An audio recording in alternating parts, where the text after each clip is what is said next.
What is up, guys and gals? This is Brandon, back on Brandoncoin. It is April 7th, 2018, and this is something new that I might start doing. It's basically like featuring a build, and this one is actually one I personally have built and have owned for a long time now. It's going to be called the Used AMD Entry-Level Gaming / Mining Computer. This is somebody that's on a budget, that's looking to do some light gaming, but also do some light mining, and just kind of dip their feet into it, and you know, have a solid computer that can do a bunch of other stuff too.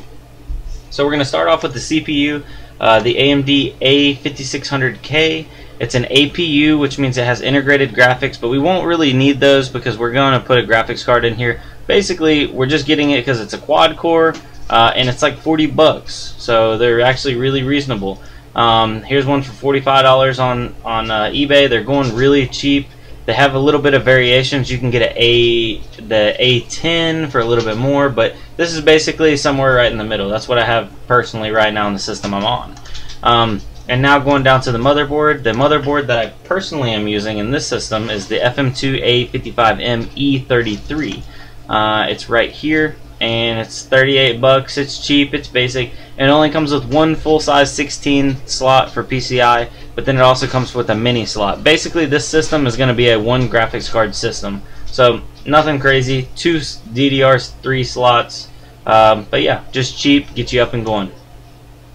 The GPU is going to be one of the most expensive parts of this whole thing. The GTX 1050 Ti 4GB is pretty much, I would say, a must nowadays with some of the bigger games requiring a lot more VRAM.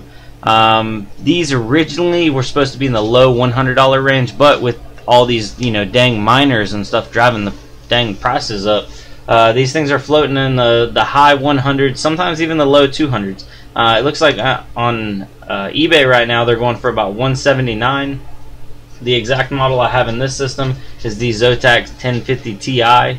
So it's been a good card to me. The single fan doesn't really have a problem with keeping it cool because the 1050s naturally run a little bit cooler to begin with. So going on down the line to the RAM, this is a big benefit with going with a DDR3 system, a little bit older, over DDR4. You can get 8 gigs of DDR3 from Amazon right now for 50 bucks. Well, actually in 5 days because it's going to come back in stock. But if you go try to buy 8 gigs of DDR4 right now, you're going to pay 90, 100 bucks easy. So you're saving, you know, almost $50 on the RAM. Now going down to the case. This is not the exact case that I have in my system. The case that I have they no longer make, but just for the sake of having a case up there, I picked this one right here, $37. It's a big open window, kind of sleek, nothing too flashy, just a big open case, nothing special. I did want one that didn't have the hard drive bays like all in the way, so this one leaves you a lot of room to do whatever you want with, expand later on, and it's $37. You can't really beat that. So that's the case we're going with. Now as for the power supply, I chose the 450 watt bronze EVGA power supply because it's on sale right now for $24.99. If you're running just a single graphics card, this power supply would be fine. Actually, you could probably run, you have enough headroom to run a 1060 or even a 1070. It's got your dual VGA cables. The 1050 Ti doesn't even need those. So $24.99 to get an 80 plus rated power supply from EVGA. These are solid power supplies. I have a 500 watt version of this in my computer right now, but I figured I would show you all the 450 watt. There's really no benefit on a single card system to go for the 500 over the 450. So yeah, got that on there, $24.99. And now with the SSD, I just chose a simple 120 gigabyte SSD. This is from Silicon Power. This isn't the exact brand I have in here. I have a SanDisk, but right now this is one of the best prices. And as you know, price to performance, it really doesn't matter a lot. Just getting you an SSD over a hard drive is the biggest thing. Do not get a hard drive. I know you can get a lot more gigabytes, but if you want to try to game on this thing, and you want, well, mining really doesn't matter, but if you want to try to game on this thing, just get a SSD. You can put a hard drive in there additional to it for more storage, but man, an SSD for your boot drive makes a huge difference. So $38 right there, giving us a grand total of $413. We're going to round that up to $420 because we're going to pay shipping on a couple of those things. Some of them were Amazon Prime, And by the way, link for all these will be down below in the description if you want to take a look at them. And just remember, some of this stuff can be mixed and matched if you don't like the motherboard or you don't like the processor. This is just my experience with it and how it's going to go. So if we open up NiceHash right here, I went ahead and benchmarked everything so that way it'd just be ready to go and y'all can see it if it opens. There we go. Come on, you can do it. You can do it. I believe in you. I believe in you. I have another one of these builds coming tomorrow, but it's not going to be a used AMD entry-level system. It's going to be a new AMD entry-level mining gaming system. So look out for that. It's, you know, it's good. I'm looking forward to it. It's going to be fun. But anyway, back to this. The Zotac GTX 1050 Ti. Went ahead and benchmarked everything. These are at stock clocks, so they can be overclocked and pushed a little bit harder. If you want to take a look at these, I'm going to go slow all the way down if you're interested in one certain algorithm, and then I'll go back up to whatever the most profitable is. Alright, so now back up. The most profitable right now is Dagger Hashimoto / Decred, and that gives you 5478, so 5,478 Satoshis per day. We'll go over here to Simple Satoshi Converter, so that's 5,478. That comes out to 38 cents a day, so we're definitely not burning up the world. We're not buying Lambos right now, but it is something. You know, how many things can you buy to play video games on to actually make money back on? Not many, at least not from my experience. So, yeah, that's what we're looking at. We don't.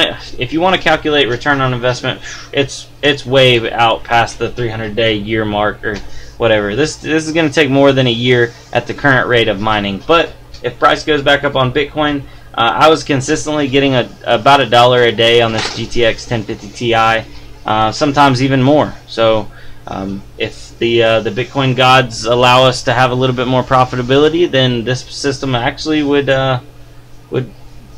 net a little bit of profit back. So not going to tell you it's going to pay for itself in like 60 days or anything crazy like that, but it does leave you a path to play some video games, get into a system cheap, learn how to build it, and the biggest thing is, you know, upgrade and grow a graphics card. You could, you know, put a 1060 in this or 1070 or the new series, whatever they end up being.